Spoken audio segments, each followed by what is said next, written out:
Colloquy, where we discuss relationships, life, culture, and everything else in between. So the colloquy is a conversation. That's what it means. Today we have our good friends, the Curses, Darius and Felicia. Whoop, whoop. So they are dynamic. So you got both of them are retired Air Force veterans. Yes. Been married for 24 years, two beautiful kids. Time. Felicia is a transformational coach, which means she will get you right in the gym and in your head and in your spirit. Darius is an author and a speaker. He is also the founder and ambassador of Males to Men United, where he empowers men and boys to be better. And it is amazing what he does over there. And they're also life coaches. And they're also our brother and sister. So we're going to bring to the stage now, Team Curse. Woo! Yes, welcome. Love you guys. Thank you guys so much for hanging out with us today. Definitely. How you guys feeling over there? Doing exceptionally well. If I was any better, I'd be you. Oh, okay. Okay. Ain't nothing wrong with that at all. I just want to say before we get into what we have to say now, when it comes to Meet the Simmons, I've been watching you. I don't know if it's been a full year that you've been doing this segment, but if not, pretty close to it. And I remember a couple of your first episodes to where it is now. I see your growth. I appreciate what you're doing and how you just motivating and moving people in the right direction. Marcus, you say things unapologetically, and likewise to you, my sister. And I think that's needed. There's a place we need to hear the no kidding, in your face truth in a world that just has something that's just so to the contrary, that's trying to capitulate and just go along with what's the new trend of behavior. That's not you. And I appreciate that, man. So keep doing what you're doing. Be encouraged because you're reaching the masses in a productive way. Oh, thank y'all. My goodness. Thank you. Girls, don't start. It's too early. You ain't had to do that. You ain't had to do that. I encourage you to continue to fight the good fight because you're doing God's work and you will be blessed for it. Absolutely. Thank y'all. Thank y'all. It does get hard, you know. It does get hard. You know, I've discussed quitting several times. You know, it's funny. Like I'll be ready to quit, and she's not. Then she's ready to quit, and I'm not. I mean, it's part of the journey, and I will be remiss in acting like, you know, I've always like, well, we go in the right direction. It's not always felt that way. If nothing else, I'm a man of conviction, and you know that very well. Yes, I do. I don't back down. I don't apologize. I said what I said, and I can back it up. You mean I like how I back it up, but I can back it up. And brother, I love you for that, man. Not because of the fact that you like 6'4", 300 plus pounds, whatever the case may be. It's just the fact that you speak out of your convictions, man. And I love that. So few people do that. And when they do it, it's for an ulterior motive to push something. That's not you. I'll be quiet because no, you good, man. We just talking.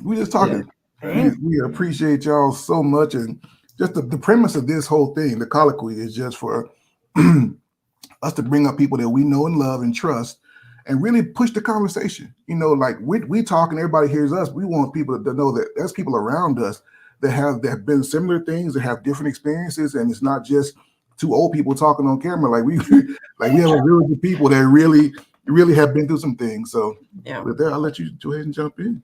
All right, our dear brother and sister. My first question to you is, what lessons have you had to learn about marriage the hard way? Ooh, and it was hard. It was hard. We were foolish enough to think because we were friends, like cool friends, college friends, that the only thing that would change would be my last name, right? We were still really cool, and it was gonna be easy because we just got along and we loved to hang out. And then I said I do, and it was still really cool. And then he moved and we started to go, because when we first got married, he was in Oklahoma and I was at Keesler Air Force Base. So about 2 months, we were just so honeymoonish. And then he moved in. And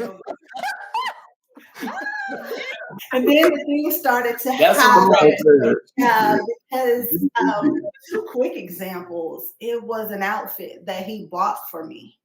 He bought for me. And once he moved in, that outfit became unwearable. That wasn't on the wife shelf. And I was like, I'm not understanding, because you bought this for me less than months ago, and it was cool, right? Yeah, had to get rid of it. He had a fit. I just could not wear it, and I just was like, okay, what kind of nightmare have I stepped into? And then Christmas, there was another outfit, misalignment. Now I had a mock neck turtleneck on and some jeans. They were, I guess they call them low riders or hip huggers or whatever. And he really liked what he saw. You know, my little girl at the time hadn't had any kids. Everything was in its right place. And get ready to go. I got my boots on and my purse. I throw it across my shoulder. Chantel, you knew me out at that point. I was at Herbert Air Force Field as a brand new second lieutenant. We head to the door. I'm like, hey, babe, what you think? He was like, oh, that look nice.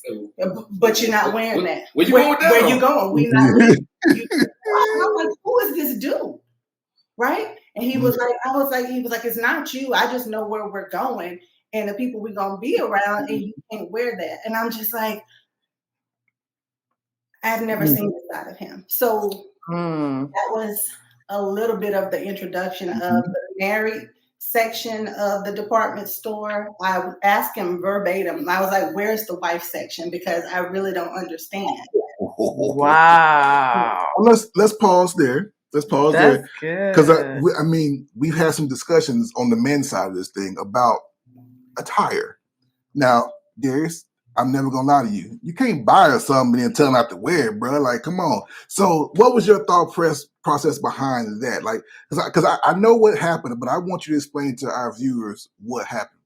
Okay, before I get into the explanation, thank you for giving me the opportunity to do so.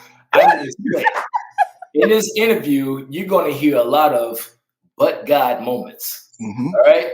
So we started from the bottom. Now we're here. All right. And so this is the bottom portion that we're going to talk about with a mindset that I had. And so this too probably be one of many "but God" moments. So here we go. So like was mentioned, this was an attitude. Well, this was an outfit that was bought maybe 4 or 5 months prior to the marriage, because I thought it was cool and it gave a certain highlight to her qualities. All right. So how old are you at this time? The time this happened? Oh, I was 24. Okay, now let's keep it in perspective. I don't want keep it in perspective. Exactly. My man. I was 24 years old. And having said that, we are all a direct reflection of our childhood upbringings. And Absolutely. So the company that we kept has a lot to do with how we behave as men, women, whatever the case may be, males, females, because as we talk about, there's a difference between a male and a man. At that time, I was definitely a male. And so when it came to us saying I do's, she threw on that outfit from early in the summer, past summer, 4 or 5 months ago. And I was like, hey, where you going with that? And she's like, it's an outfit that what do you mean? It's an outfit you bought. In retrospect, I see how dumb I sound. All right. And so, but the thing about it, I understand where I was coming from. And so to try to help you understand a little bit better, I was insecure. Just a quick answer to it, based on the things that I come to know about myself then versus now. And even when she talked about the Christmas outfit, nothing was revealing. Yeah, she had on a freaking turtleneck. But I thought it was fitting too much. And so from that, I knew the audience that I was going around, and I can't control how other people think, but at the same time, I have to understand today now I'm much more secure in my stance as a man and as a husband. I understand I have a beautiful woman, and I'm not the only one who view her as such.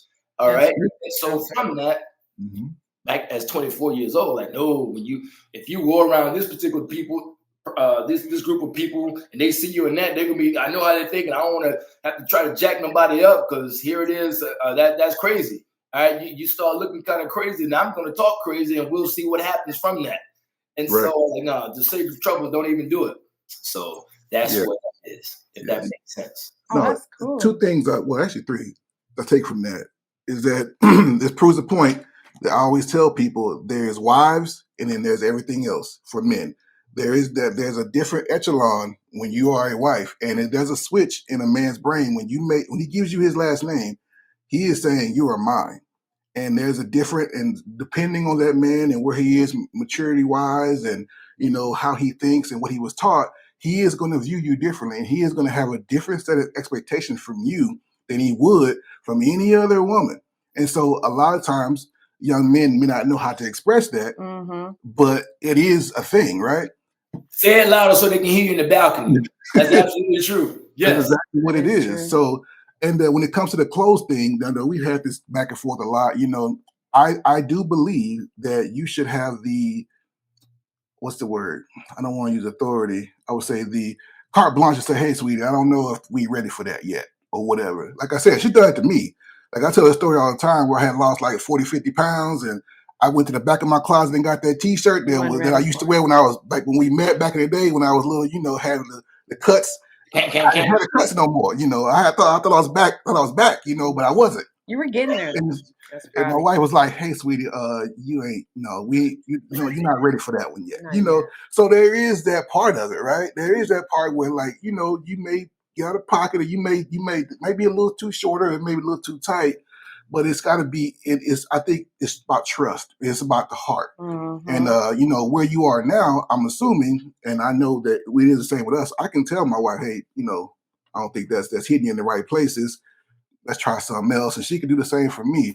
So a lot of times it's not about insecurity, but it's about a mindset, and you can tell the difference. And your woman can tell the difference between your mindset. She knew you bought that thing for her. You knew what she was doing, and so she's gonna question that automatically. What do you think?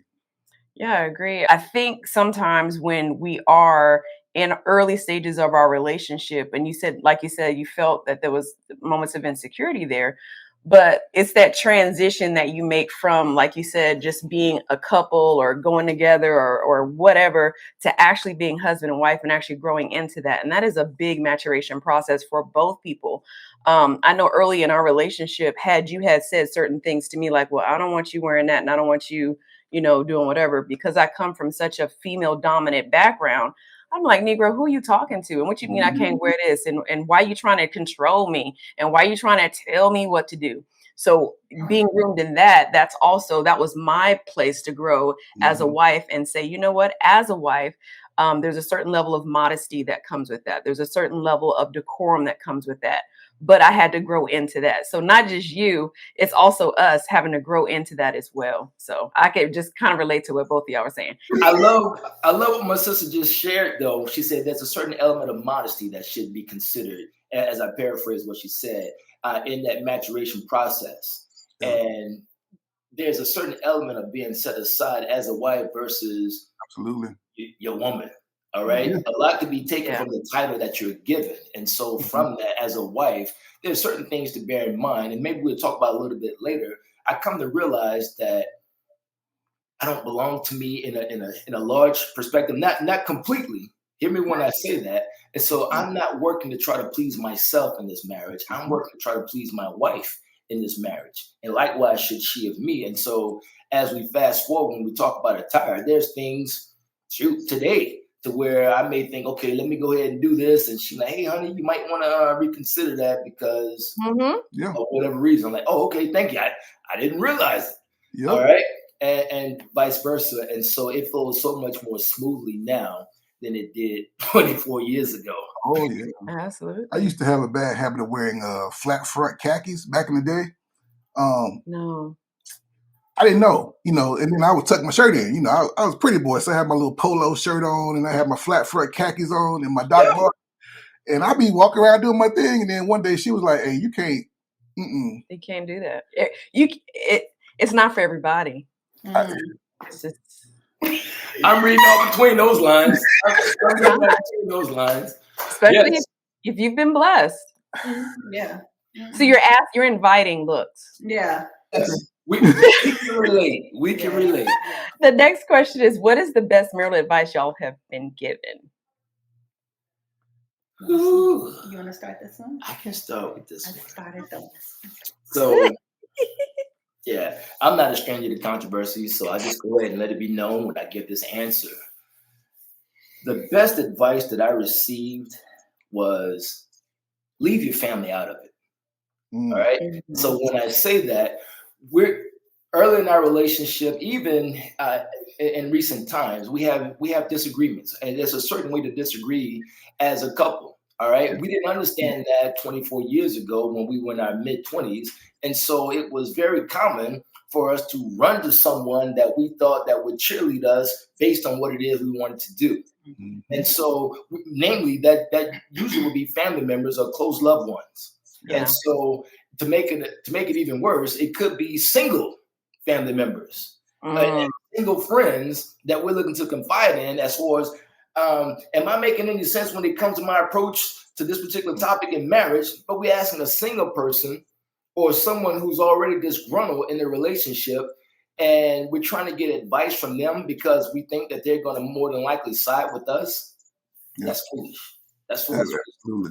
We learn how foolish that is over time. And so, as well-meaning as family members could be, when you come to them with that particular grudge that you have with your spouse, that grudge is going to remain with that family member Yes, sir.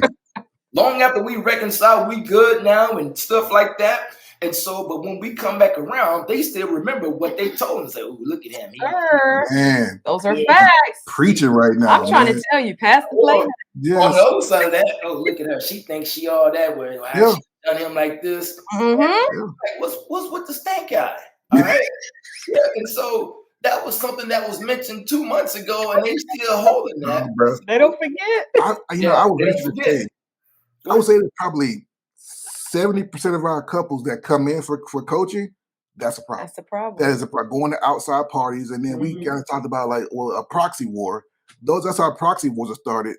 That's a proxy war is a war started by an uninterested party. Yep. So yeah, like America and Canada get into it, and then China jumps in and be like, yeah, y'all should punch him in the face, America. And that's what happens. That's what happens. Like a lot of in relationships, you got that girlfriend, you got that brother, you got that sister, you got that work husband. You got everybody's putting input into your marriage, and you don't realize that you're eating that up, and then you're projecting it onto your spouse. Yep. And that's a huge thing. It's a huge problem. You got to be careful who you confide in. You really do. That is so true. Like, because you start hearing stuff. You don't need to take that from him, girl, and all this. Son, you know who you used to be, how you used to get down. All that stuff. You go out here and run these streets, baby. You can run these streets. You be like, yeah, and all that stuff. Yeah, you're right. Yeah, gassing you up to be single. And I will say, on the other side of that, I'm not saying don't confide with people with regards to some of the concerns that you may have. Maybe not all the concerns, and that's just dependent upon the couple. But when you do confide with someone, with an outside source, confide with someone who has some teeth in the game, with someone who has some experience. All right, confide in other couples. All right, like the Simmons. All right, like I said, you two have been in the game for at least 23 years, somewhere thereabout.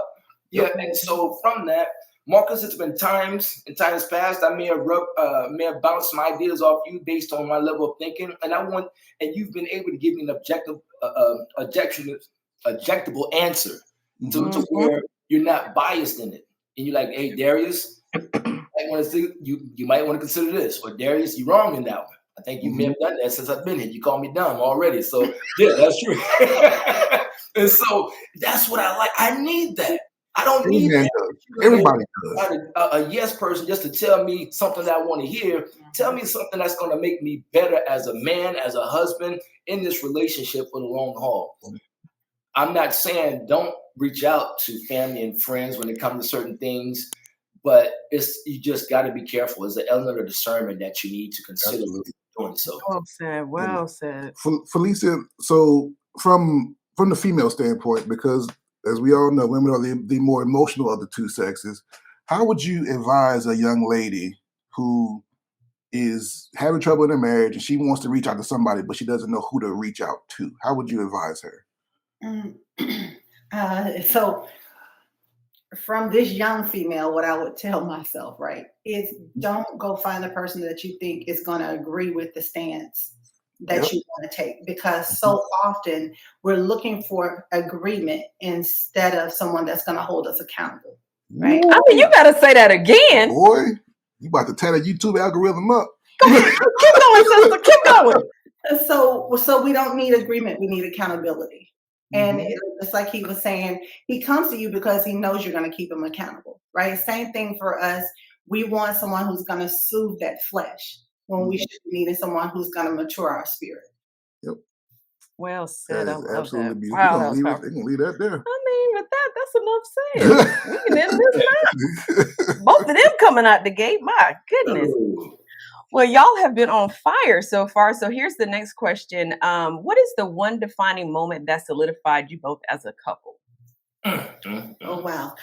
Yeah, so I think this was one of his but God moments yesterday. It's a lot of them, Right. but God. So what I shared with Darius and now I'm going to share with you guys, there was some time in our marriage where we were individuals, right? We both were in the military, both the same rank.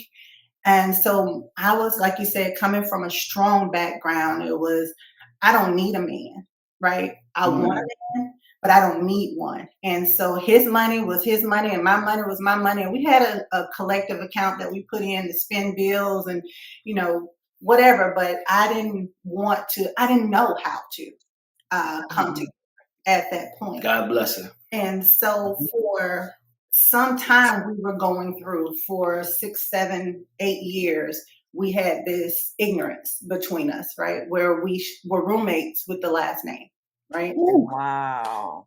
God, we were at Now Word having our best life, starting to grow and walk in marriage. And God said, okay, it's time for you to get off the baby milk, right? And I'm gonna take you all the way to Alconbury. And I was like, what is that? I've heard of Lake and Heath, I've heard of what is Alconbury? So along with that, I had just been offered a job to teach and I'm like, what is happening right now? I don't want to go. That's my independence. So God completely stripped me of, I had just got out of the Air Force, active duty, was on reserves, didn't have any type of income, right? So he sent us over to England and bills are insurmountable because we created them when we were both creating money. Darius came up with a plan, financial plan. He had been studying Dave Ramsey. We had gone through it right before we left. My man. Word. And he went and he sat and he came to me. And at this point, morale wasn't high in the Kirsch household, right? It was raining, it was crying, it was snowing over there. And I'm just there's a sunny place with all my friends and we're over here. And I don't know. So anyway, he came over and he said, hey, babe, I need to present something to you. And he had this plan of how we could get out of debt. And he had it illustrated and, how long it was going to take and what we needed to do. And it was something in the way he presented it and knowing it was coming off a Bible base for me, where I saw a man transform. And I felt under the leadership, I said, I'm going to trust him. And we walked into it and then we paid off. We paid off $44,600 in 15 months. Wow. Man with a plan. Hey, that's leadership right there. That's a blessing. And so it took him coming to me with a plan that he had sought God about. And then I submitted to him and God blessed the rest of it. Wow. I think that powerful. I got a question. Go ahead, Darius. Go ahead. I'm sorry, Marcus. As I hear that story, I definitely remember it vividly. But in the midst of doing what I did, I didn't realize it was going to impact her in the way that it did. She said that that's where she really started to see me as a man at that point. And so I didn't really, it was unbeknownst to me how I was viewed prior to that. But I knew where we were from a financial standpoint, and I knew I wanted to get out of debt because that was one of the things that was big for me that I grew up knowing. I credit my dad for letting me know the importance of being a good steward of your money. Mississippi man, God bless him, by the way. God bless his spirit. Yeah. You had to put it up. And so, yes, with that plan that came into play, I ended up reading that book from Dave Ramsey. And so from that, we had $44,600 worth of debt. And we found a way to knock out that debt by using our own money. It was a lot of sacrifice that came into play. Mhm. And I knew my wife wanted to see things and she deserved to see things, wanted to travel and deserved those things. But I was just asking if you're willing to just hear me on this and walk alongside me on this, do those things as far as travel and all that type stuff by executing this plan. And by God's grace, this again has been another but God moment. We were able to do that. I think you made a good point, and I want to. We gotta pause here and just say Yeah. congratulations and Absolutely. much respect and love to you guys, because we see the opposite almost every day. We see the ugly side of marriage, and as counselors, coaches, that's part of it. And so I just want to just give my sister her flowers, and because I want to say this, a lot of these young men will say submit to me, but they won't give a woman anything to submit to. A lot of women will say, I'll submit if. And you got to have a plan as a man. I tell young men this all the time. I tell my sons this. I tell any man that'll listen. You have to have a plan. You cannot lead a woman into a cardboard box.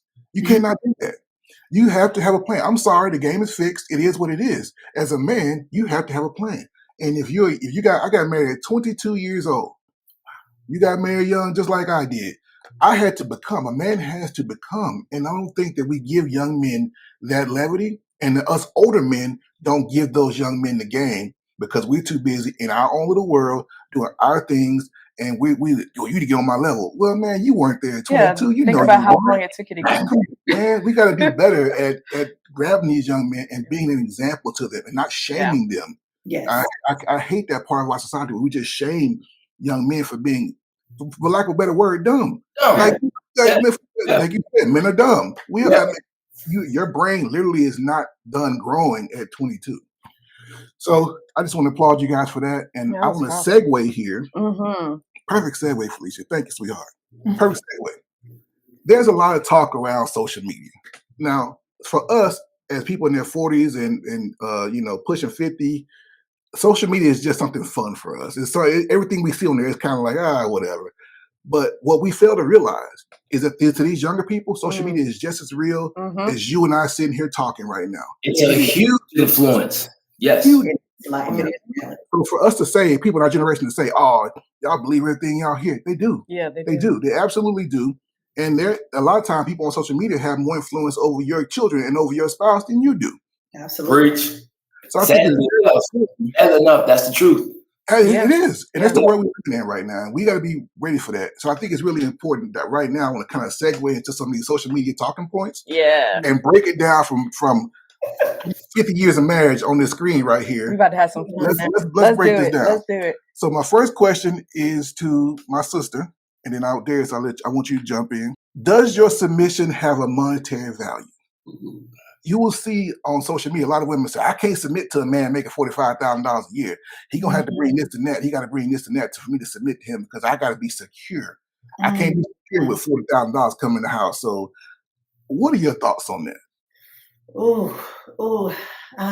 Yeah, absolutely not. The monetary value, because to me, when God said a man who finds the wife find it a good thing, and a woman multiplies, right?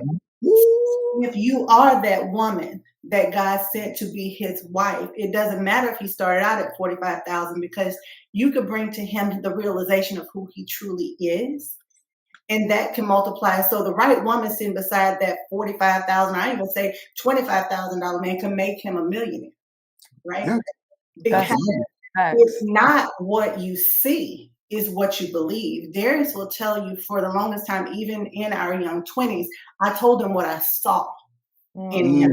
I know what I see, but I told him what I saw. Monetary value is simply that. Money flows, it's energy. You keep your hands open. Comes and it goes, but the blessings come from above, right? Yes. So if she is secure in who she is in God, then she will know when God has sent her Boaz, right? Wherever he is at that point in time is where they're going in the journey. But if she is thinking that she is secured by a dollar amount, that is a fallacy in itself, because just as God brought he could take it, because that is not what you should be worshiping. Yes. Because we are from throughout our marriage where we were both the same rank, to me being promoted to an officer and he staying enlisted. And that was where I was making more, right? But it shouldn't change the dynamic. When I came home and I took my Senate hat off, he was still. Come on now, sis. Come on, sis. Another moment to pause. I know that's right. Kiss that beautiful woman. He's still who God said he is, which is the head of the household. Now, if he's not doing his job, that's a conversation between he and his maker, right? Yeah, but my job is to submit and uplift and tell him who I see him to be as a man of God, right? So I think as a woman, if she is a believer or if she's not, she needs to be who she is and not depend on what a man makes. Because I tell a lot of young ladies, you're going to miss who God is sending you looking for the material things. Because God knows and Darius knows that we would put money together to get a meal back when we met him. And so if we left it at that, you know, people want what they see, but they don't know where we've been. Wow. I tell you, man, I might not be the best, but that doesn't mean I don't hang with the best. That's so powerful what you're saying on so many levels that goes well beyond me and you. Just like I said, in today's society and the things that we tend to hold on to as men and women, it's so easy to miss the importance of this message that was just shared. Now, in the midst of her saying what she's saying as a wife who's making more money at that given time, there's an element of ownership and accountability that should fall on that man to understand the power that's been invested in him as the head of household, to not abuse that that submission, if I may. All right. So he shouldn't take that as an opportunity to come up on his own individual self. No, he should do that in a manner of trusting God, appreciating God for the Proverbs 31 woman that he's been given, and move in a manner that God will be pleasing, despite the fact she's making more money than he is, or whatever the case may be. Because we've been on both sides of that, where one was making more money and others. I remember a brother in the church that we met, and well, I say that we were a part of together. He really spoke against the fact your wife makes more money than you. No, you don't want to do that because whatever reason you are subservient and you're less than a man as a result of it. And I'm paraphrasing what he said. And I got love for the brother, but I even when he said it to me back then, more than 15 years ago, it struck me as like, really? Yeah. And so I'm glad that's not our situation. Now, in the midst of our struggles as a husband and wife, it was never financial. I can't think of a time when it was a financial struggle, and it was a good portion of that time. You know, like I said, my wife was making more money than me, and so yes, I think that was a beautifully answered question that you just provided, and that many of us can benefit from and needed, absolutely needed in this conversation, because I'm telling you. To us, we're kind of on the outside of this thing, you know, and we're beyond that now. In our, you know, when she met me, I was making $23,000 a year, and you know, she actually, when we met, we were in the military, so she actually outranked me. I was an E3, she's an E4. Our first date was to Sonic, and she drove. I didn't even have a car. I had just gotten back from overseas. I didn't have a car. I was having trouble getting financing for the vehicle I wanted. But she drove. We had Sonic. I remember what I had. I had a supersonic cheeseburger with onion rings, and I think I had a blue coconut drink. I remember that so well. Ocean water. Ocean water, yeah, ocean water. Ocean water, man, my man. I love the ocean waters, man. My man. And she drove, and I think that these people want ready-made stuff now. Everybody wants something ready-made. This is built. What you're looking at on the screen, what we're seeing, and you guys, what you guys see, has been built. You know, going from $23,000 a year to what I make now, and us living in a little bitty townhouse to building our own home, and you know, like these people want everything ready made, and that's not the way life works, people. It isn't. My brother, you were talking about you started when y'all met. You was making $23,000 a year. When I heard you say that, I'm like, whoa, that much? because Oh my goodness. when we met, woo, I might have been making half that. Wow. Yeah. And so, yeah, man, I was financially embarrassed, man. And so I had to change my vernacular. I had to change the way that I spoke. Yes. And she helped me with that because I used to go around kind of making the turn, hey, I'm broke.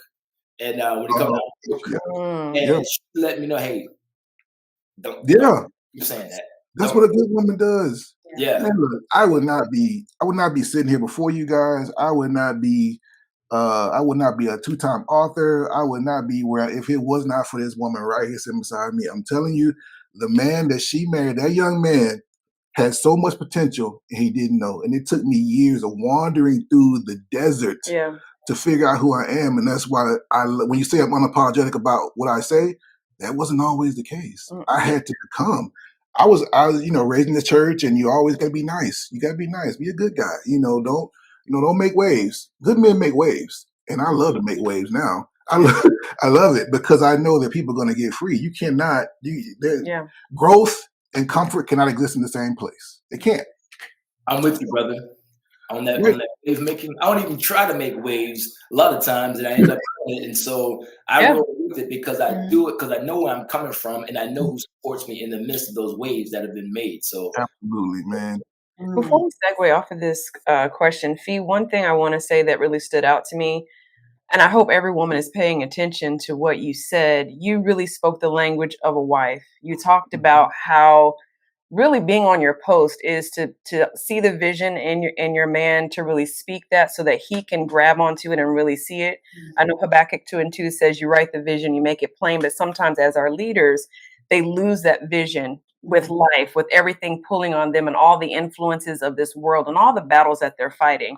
But as the woman in your husband's life, you saw and you spoke and you encouraged.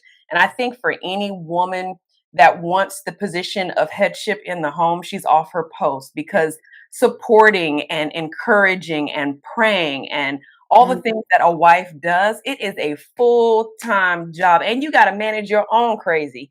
So that's a lot of work. So these women that are out of pocket, and I'm a boss chick, and I'm gonna do all of this, and I run this, all of this, you are out of position and you are off your post, because if you're truly on your post with your man, it is a full-time job, and I ain't got no time to be trying to dominate and run a household, because I am trying to keep my sanity and keep you encouraged, and that is a lot of work. So kudos to you for recognizing that. And again, I hope every woman, every wife hears that, because it is a full-time job. So my sister, you talking about reaching for some tissue or something like that. almost reach for mine. And the word that touched me in the midst of what you were just saying is that encouragement. All right. With my wife, when I'm teetering on whether or not I can do this, I'm praying to God, saying, God, give me the strength and the courage to do this. When I bring certain things to my wisdom, my wife, and she says, oh, honey, you can do this. I believe in you. Yeah. Oh my goodness. I'm like, let's do this then. I'm like, let's go. That's that extra wind beneath my wings to let me know, okay, where I may have been a little bit on the fence on whether or not I should go ahead and do this. When I have that encouragement, and I know it's going to be a genuine encouragement, all right, because she thinks and she has vision, she sees, and when it comes to the things, i.e. the potential that she sees in me, and she says, we can do this. Oh my goodness. I'm ready. Yeah, why not? Why wouldn't you?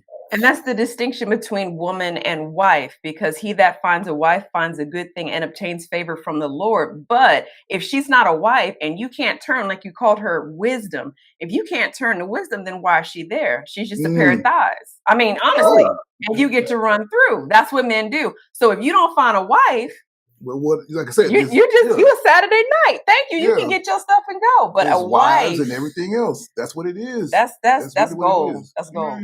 That's a whole nother level of accountability when you have a wife. Yes. We can drop the mic on that one for sure. So since we're talking about money and relationships, I want to talk about 50-50 relationships. So what I'm going to do here, I'm going to drop a video in here, and we can. It's about a minute. And then we'll watch it and then we'll react. I feel like a really important message to get out to men. Because I do believe that a lot of men have the perspective that you have, which is bring that 50. And I think men have to understand what that means and what you get when you expect a woman to bring 50%. Like, I can bring 50. Yeah. And I know women who can bring 60, 70. Okay. Okay. But as a man, do you really want what 50 plus brings?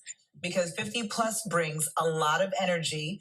It doesn't bring neck energy. It's bringing head energy. And so when we talk about women being the neck, men being the head, right? Like it's bringing more head energy. And so understand that, right? If you want a woman to bring the table and then some to the table, you get what you pay for. All right. Now, once again, you're looking at almost 50 years of marriage experience on this screen right now, guys. So I'm gonna let you guys take the floor on this one. Ooh. You want to take it? Go ahead, you start. I'll wrap it up, or we can interject however you want to do that, because that's a whole mouth. All right.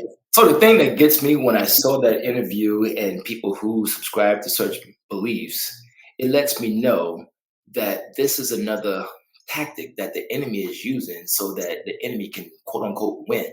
So the enemy does not want couples to thrive, because where two are joined together to do God's will, they can do much more damage to the enemy's destruction, but they can do much more great things for God's kingdom. And so the enemy doesn't want that.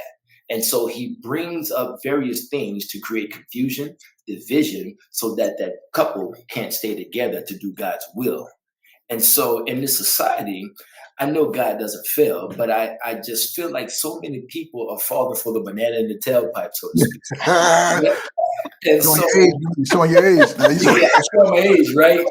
Yeah. Beverly Hills Cop, 1985, somewhere in that. Nonetheless, what I'm talking about is so many young women and men, for that matter. We talk about it, Marcus, in the platform that I provide through Males to Men United. All right, that women buy into this and take it from a head standpoint, and they say, "Gone are the days to where we have to do this." Yeah, now I'm not campaigning for a woman to be pressed down upon and not being given a voice, because you have such a great voice. We've heard it during our time of being here between our wives right here. But I'm saying, as long as this narrative can continue to be pushed, in this case from a money 50-50 standpoint, and people buy into that, the enemy would win. So that was one of the biggest takeaways that I have from that. And quite frankly, when it comes to the 50-50, to answer that, I'm not an advocate of looking at it strictly 50-50. I look at it from a standpoint of team. Like you said, over 50 years of marriage on the screen, there were times in my life to where my wife may have needed me to carry 80% of the load. Yep. Okay. All right. And so, yeah, she's looking to give that 20%, however she sees fit, to make our family whole. There's times to where my wife may have been asked to take on 60-70% of the load. All right. And so that leaves me, public map tells me, to bring up that 30-40% in order to keep us whole. It varies based on the journey. Come on. And so in the midst of that, to try to be hell bent on the fact, where's your 50%? Hey, at this stage of my life right now, this stage of the journey, I don't have that 50%. Come on, brother. You're speaking. Be able to recognize where we are on this journey and be able to fill the gaps where needed. That's right. It's well beyond that 50-50. And so in doing that, that takes away from me to think that way. That takes away from me. It brings in us. All right. And so where I'm weak, she's strong, and vice versa. And Felicia, she talked about the energy. As a woman, what did you hear when she said that? Because I know as a man, what I'm thinking, what is you? I think in the boardroom, you think boss mentality, right? So if I earn, over six figures, you don't tell me what to do, right? Because her mindset is, if I outvalue you monetarily, then you don't mean as much to me, right? And so then you're putting a dollar sign on somebody's spirit, right? And their value. Oh. So that is where you might just miss your blessing and be a boss, but you'll be a boss without God's blessing. Yes. Wow. So for me, when I heard it, she said the neck is like, okay, if I bring 30%, I'm willing to be your neck. If I bring 49%, I might be willing to be the neck to help you turn your head to see what you're supposed to see. But the moment I equal you, or 51%, or the moment I get that 51%, bow down because I'm now the boss. Yep. Right? Yep. But as women, we don't want that same energy from him, right? If he's Absolutely. 80%, 90%, they looking for that baller, that $250,000 plus brother, and she working at Tropical Smoothie where he met her. Come on, Tropical Smoothie. Hey, ain't nothing wrong with Tropical Smoothie now. You know, if he came and he saw his wife behind that cash register, why should her value be to a wage, right? Boom. Yes. The 50-50 to me is I'm on my knees laboring before you. This might be, this one right here, I got to put the food down. I got to fast now. The 50% right now, I think people are missing when they say it's a give and take in this marriage. You get caught on what you could bring to me monetarily. Okay, but what else besides that?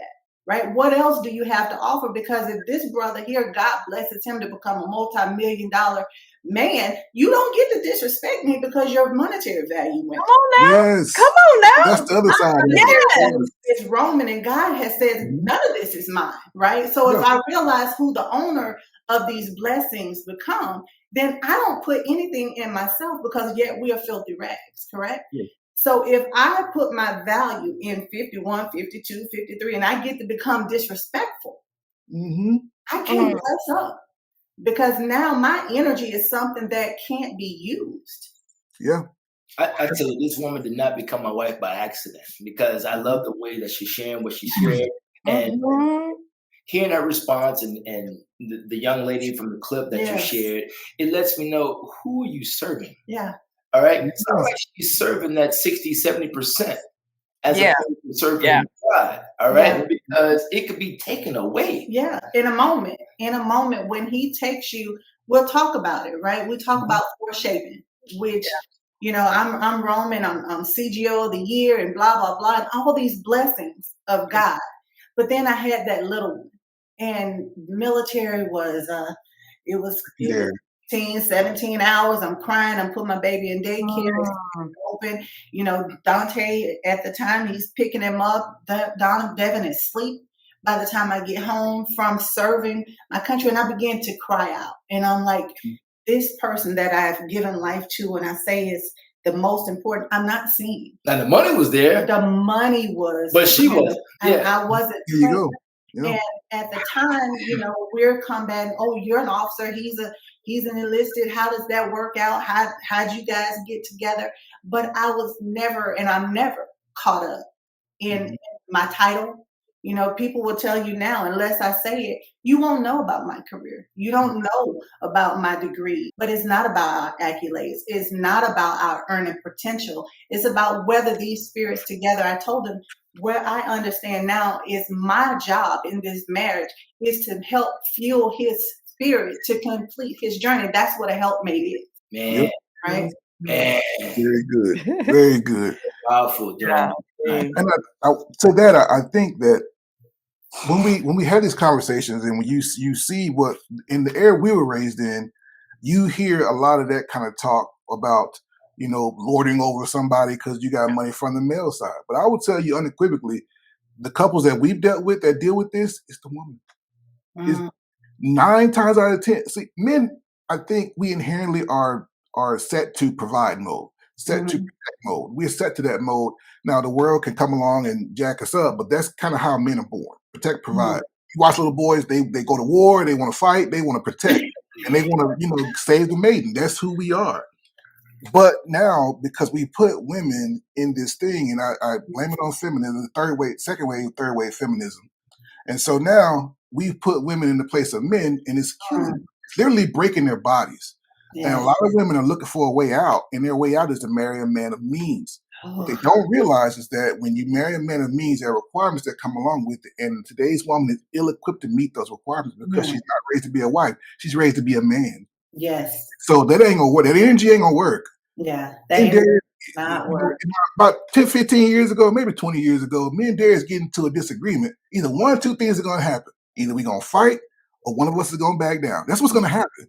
So you put two men in the arena, you put it in a marriage together.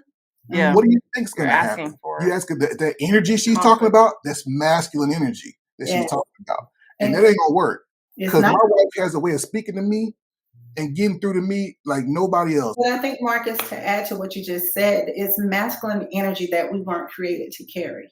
Yes. Right? Yes. And so it naturally disrupts the order of what marriage should be. And she keeps screaming she wants a man, but she continues to emasculate him, right? And turn him into a boy and make him feel less than the king that she's actually looking for. And some of us don't even know what we're looking for because what we build in our mind is based off reality, right? And so for us to continue this insanity of 50-50 or what do you bring? You know, what you got for me? What do you bring to the table? What you got? You know, we're gonna lay it out. More times than not, it's not gonna be even, right? And for the most part, women, if we bring more financially or with an educational background, we are automatically saying, I'm sitting here and you're sitting here, right? And the respect level is not there because materialistically, right? But in this, when we when we were married, I already had my bachelor's, right? I attained a master's before he did. You know, I got commissioned and he didn't, but it didn't change because none of that made me. It didn't change who I thought he was. I needed him to realize who he was, and not that degrees complete him, not that, you know, earning more completed him. I just needed him to realize who he was so that I can let this thing down that I'm carrying so that he can move in the right place and I could help operate in my energy. I'll be completely transparent. And the way once I walked off, once I told him I'm pushing the button, I don't want to play this game, I don't want to wear these boots anymore, a weight lifted off me. And I'll walk around and he'll tell you I'm always doing this to him because I need him to know, I need him to operate in that level because I've worked since I was 14 years old. Wow. Right now of retirement, I fully intend on being feminine, if you feel me. I don't know how much my mortgage is. I don't know how much our light bill. I don't care. It's being paid some kind of way. God is providing. I want a full-time job. It gives me the hives to think about an 8 to 5 or trying to compete or out earn him. No, what can I do to help you multiply whatever your potential is? Because I don't want that. I'm gonna give that to you. Listen, let me tell you, baby, your favorite. He likes French toast. I'm gonna whoop those things up. He's so bougie. Somebody else likes French toast too. Y'all people like French toast are bougie. I don't care what. I even cut up the strawberries and do the powdered sugar. Hey, Marcus, don't start nothing because I don't put sugar in my grits now. Don't start nothing. Don't start nothing. Look at my grits, sir. I'm trying to be nice over here. That's just wrong. They should be savory. It's a new thing for me to walk and not have to compete and not have to prove in a male-dominated society, which was the military, right? To have to it pulls you out of an energy that God created for us, and then to try to decompress and become mommy and supportive wife. It is a battle to take all those hats and try to juggle them. And so at some point when God elevated him, and he'll tell you, what else do you need? What else do you need, love? Because I don't want it. I want to walk around with my pink fluffy house shoes. And I even ask him, what color do you want me to get my nails this week? Because it needs to be understood as I continue to understand what our roles are in people. Well, that's another one. We'll probably talk about that the next time. Roles, gender roles, or whatever. But we'll digress. Well, definitely. That question. But I just will say this too has been another. But God, God. Yep. Excited that our audience gets to hear like another seasoned veteran couple, a couple that's been married longer than us, who definitely has success in the marriage arena, say the things like we've been saying, but even say it in a deeper and even more meaningful way that they can really walk away with it. So we're just so happy that you guys are on this show. I think what's amazing to me is that young man that was making $18,000 a year, $18,000 a year, and met this beautiful young lady, didn't have a whole lot to offer her. With really pretty curly hair. Yes, had nothing really to offer her, but that young man is now, all these years later, put you out there, lives on the golf course, and his wife does not have to work, and she's happy and youthful, and you can see the joy in her eyes. You can see the stature of the man he is, just respectable. That's $18,000. She met him with, but now it's like the problem is now they want you at 21. Yeah. They want everything that you have now at 21, and that just doesn't work. It doesn't, not the way it's it a works. process, brother. It's a process. Like I said, it's a journey. Yes. And not only that, you guys are both so accomplished, but the beauty of all of that is that you're so humble. Yes. You're not like, well, I'm this, I'm that, and I'm top echelon, and I make this. No, it's like you've grown not only as human beings, you've grown not only as a couple, but you have grown in God to the point where you realize it is for God I live, for God I died. And all the things that he gives us are mere blessings. And if we're blessed enough to get whatever we attain, then it's not just meant for us, but it's also meant to share and be a blessing to others. So I love that, y'all, that's your message, that humility and is a big part of your relationship. So I just think that's phenomenal. Awesome. Let's segue into the intimacy.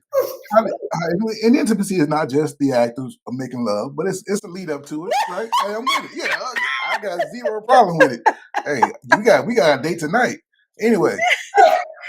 Well, let's get to it.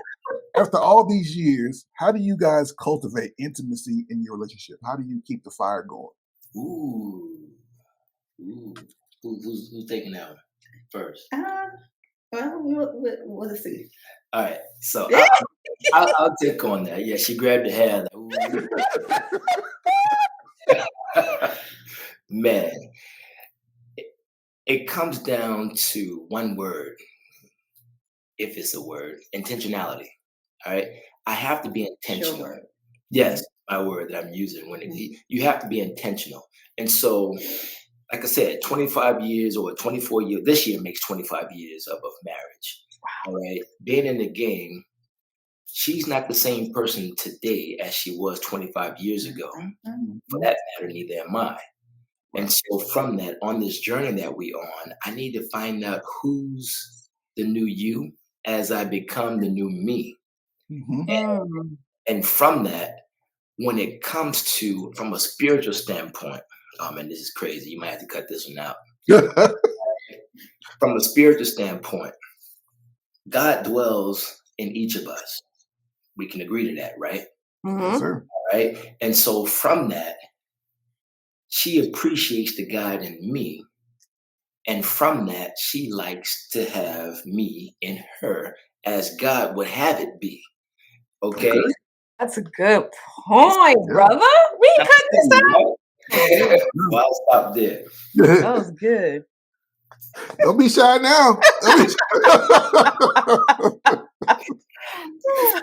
think, as he said, to be intentional. And I think for us as women, intimacy, when we were going through coaching, one of the things I was taught is intimacy breaks down as into me, I see.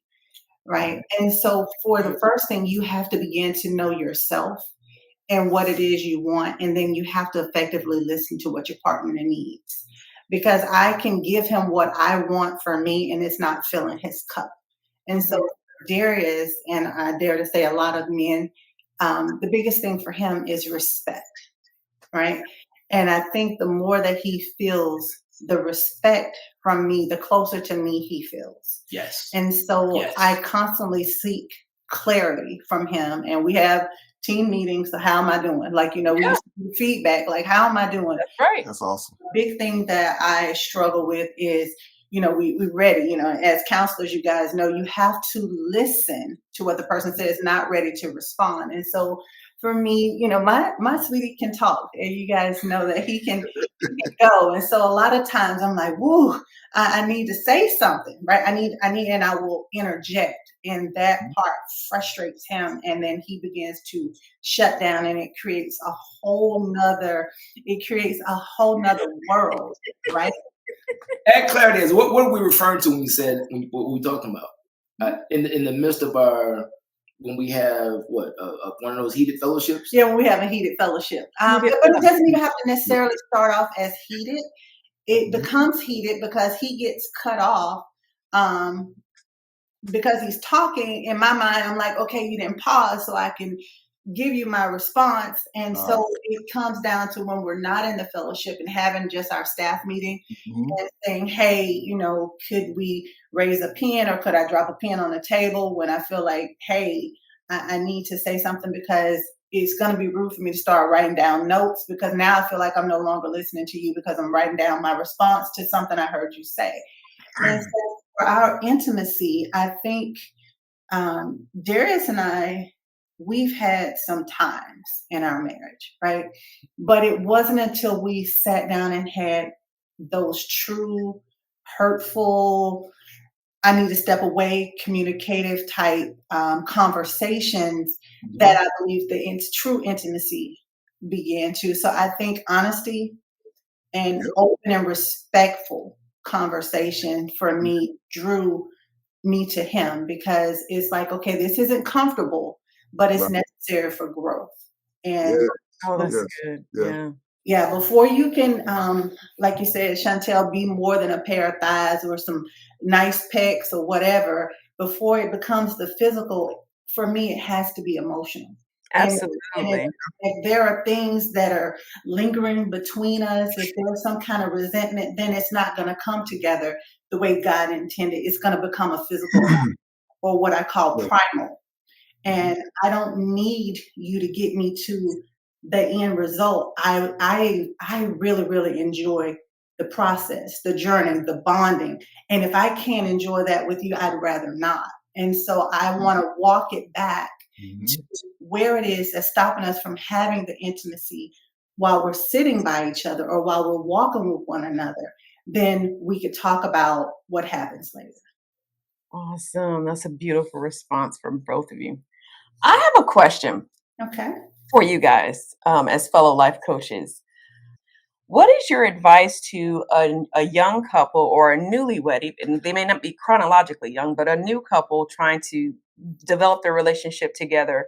What is your advice to them for how do you start to build that intimacy? Meaning, maybe they have body insecurities. Maybe they've had past relationship trauma. What is your advice on how do they come together and build that intimacy? Because that's one of the number one questions when we coach. For me, I think the biggest thing is to do the work on yourself. Yes. Right?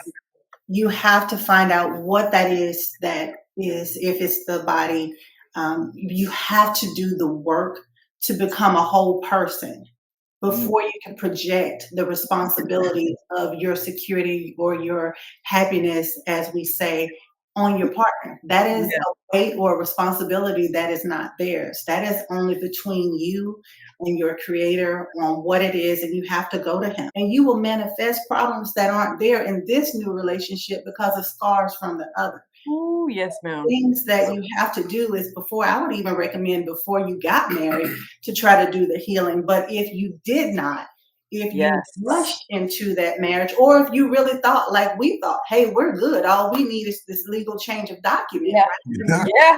The curtains pulled back and it was like action. Who are you? Who is you? So I would recommend that they go find that couple or mentor that can help, like you said, listen to someone objectively, I would recommend that they do individual therapy or counseling. As much as he has a lot of responsibility in the marriage, my healing is not one of them. Who? Ooh. Okay, Ooh. what Wait a minute. Wait a minute. microphone is? Yeah. Wow. Go ahead, Darius. You had, Yeah, we know you got something. Oh, man. No, that's, like I said, it's a mic dropping moment. It was something that she said that was already that I was trying to put together to answer the question, but I didn't know if, given the example that you just provided us, 5 months in or 5 years in, whatever the case may be, no matter the age, my first thought was premarital counseling. You need to have premarital counseling at best possible. That way you can understand these things beforehand, before you get into it. And so you can prepare your mind and the job that's going to be called of you, asked of you, leading into the marriage. So premarital counseling, I'm a serious advocate of it because I think it can save you a lot of heartache that otherwise you have to endure having not had it. Yeah, and I think what we see a lot of times is like you guys are absolutely spot on. What we see a lot of times, we see the manifestation of that lack of intimacy, that lack of reciprocity, and things like that.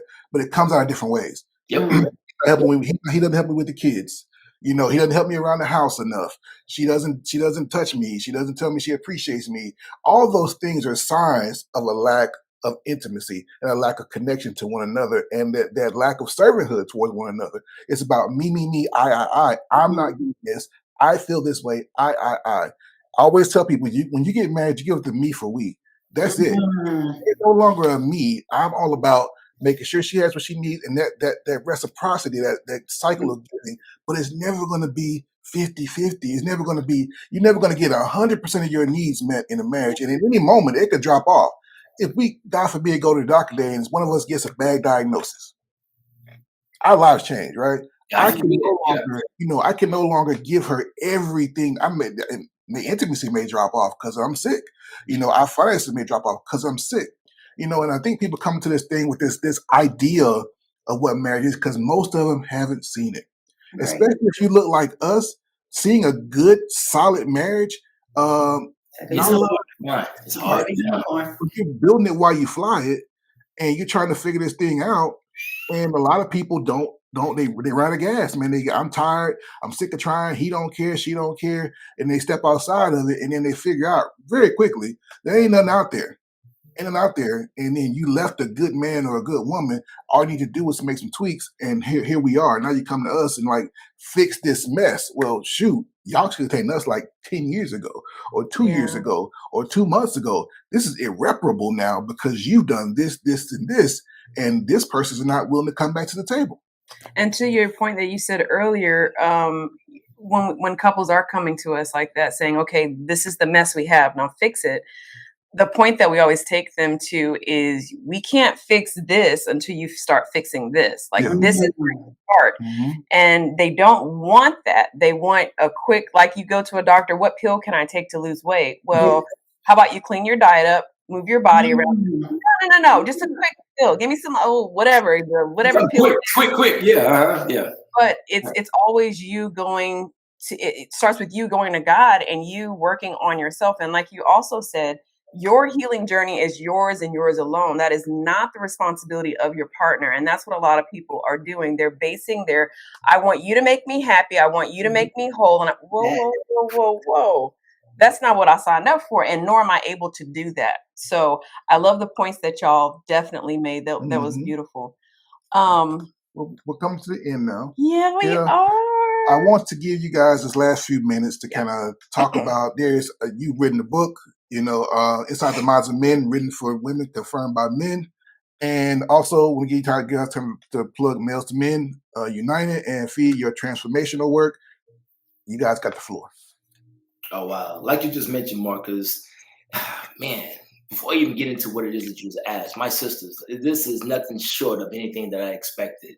I appreciate the interaction that we've had as friends and family, and just having a no kidding, organic, authentic conversation. There's a lot of great gems that's been dropped by my queen, and I appreciate you.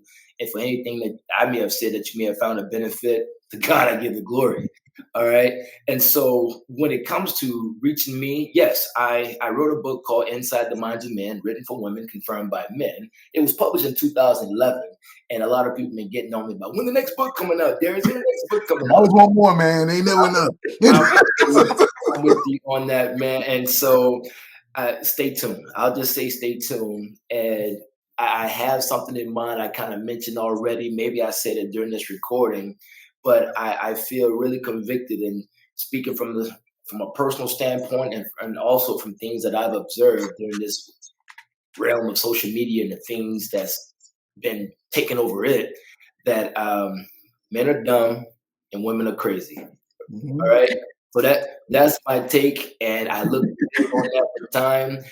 It's hard to convince me of otherwise, but I'm saying once we align that in a particular way, in God's way, I think we'll be all right. So Yes. we'll see what's going on. From the other standpoint of Males to Men United, I have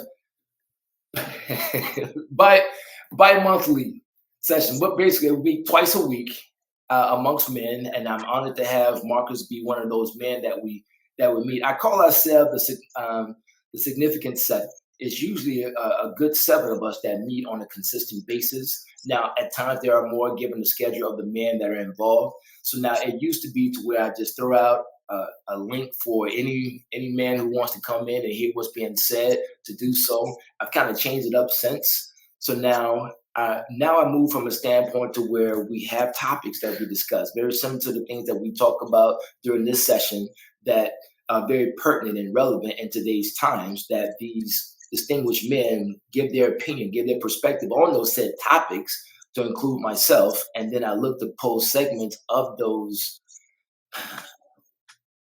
reviews, segments of those feedbacks on TikTok. I just got on TikTok. I'm still learning it. And I go by Darius Dante Catch 22. Okay. So that's how I can be found. And that's how you can find some of these segments that are shared between us as men as we continue to move through this thing called life, manhood, and marriage, and things of that nature. All right. I love it. So as for me, I don't have any IG accounts right now. I am actually in a transformational purpose where I'm listening and hearing for God for what He wants for me to do in a supportive role of Him. But we are looking very soon for the things that God has been birthing and pushing and launching. So we got to hurry up and fail quickly so that we can do the things that God is asking us to do, not just myself. Is taking personal training, as you said earlier before we started, from personal training to transformational coaching, because it is more than about your body. It's about your mindset first and foremost. What are the things that I like to ask people? What's eating you, right? What's weighing you down? Literally, what are the things that, whether you're overweight or underweight, whether you are a yo-yo diet or whatever, there is something that's at the root cause of the things. And so God has me at a pause because it's come from a business definitely to a ministry for me. And then although it may be where I start talking about the physical part of you, but the manifestation of your spirit to where you can truly transform and not return to that old person. Because when you go from a caterpillar to a butterfly, you can't revert back. But if you just go to a change, those things continue to go. You can walk it right back. But once you transform, you can't revert back to the person that you were. And so as God continues to speak to me, as He continues to ready me for what He has, I want to be also careful to be ready and to speak in His time. I'd like to thank both of you for the journeys that we've taken throughout our lives, that we've gone from very, very, very good friends to even close friends. Even closer, godly friends. I love your approach, man. And so just continue to do God's will and be encouraged every step of the way, man. You as a couple. Thank you. Yes. Lady, she makes you look great, man. Look, man, I'm gonna know assumptions. A lot of people. There it is. Oh, you did?